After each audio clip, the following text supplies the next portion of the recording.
Donc notre projet collaboratif est parti tout d'abord d'une demande industrielle qui était d'essayer de ramasser les aiguilles de pan. Cette demande a été confiée à nos étudiants CRED, de gestion de projets innovants, qui prend tous les ans des besoins industriels et qui essaye de résoudre et de solutionner en apportant une démarche innovante. À partir de ce problème qui était de ramasser les aiguilles de pan, les étudiants ont commencé à imaginer des méthodes de ramassage de pan jusqu'au moment où ils ont essayé de regarder quels étaient les débouchés de ces aiguilles de pan et il a été fort de constater qu'en fait, en Aquitaine, eh bien, le ramassage des aiguilles de pan à l'état sec avait très peu de débouchés. Par contre, lorsqu'on l'on recherche au niveau de la bibliographie, on se rend compte très rapidement qu'aux États-Unis, il y a une véritable commercialisation des aiguilles de pan. Aussitôt, avec les étudiants, nous avons commencé par rencontrer des acteurs locaux, sylviculteurs, exploitants forestiers, pour essayer de voir si c'était possible d'utiliser les méthodologies des États-Unis sur le site aquitain.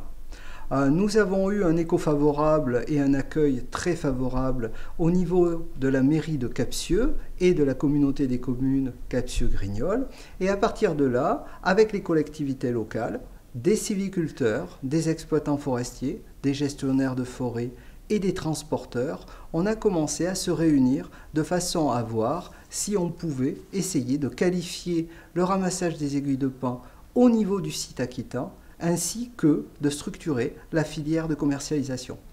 On a présenté ce projet à la région, au conseil régional, et actuellement le dossier est en instruction.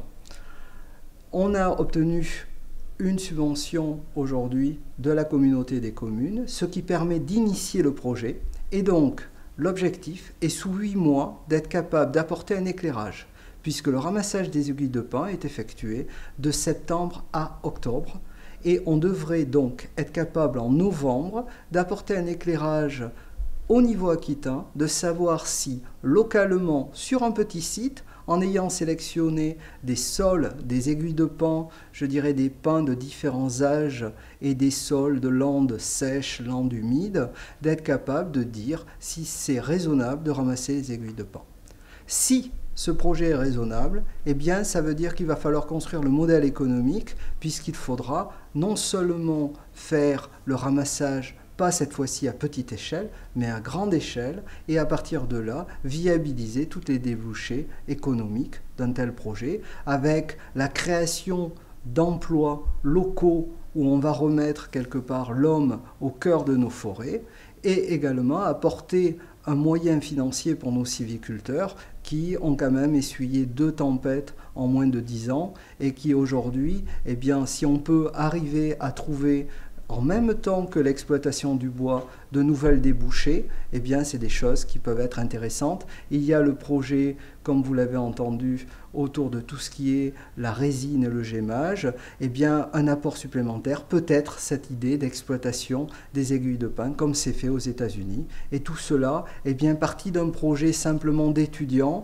lorsqu'on se met avec des acteurs locaux, des industriels, des universitaires, et que tout le monde travaille dans le même sens, avec Innovalis, la région Aquitaine, eh bien, on voit qu'on peut arriver à faire naître des idées, et peut-être que dans quelques années, eh bien, cette simple idée créera énormément d'emplois et peut-être sera une débouchée intéressante pour la région.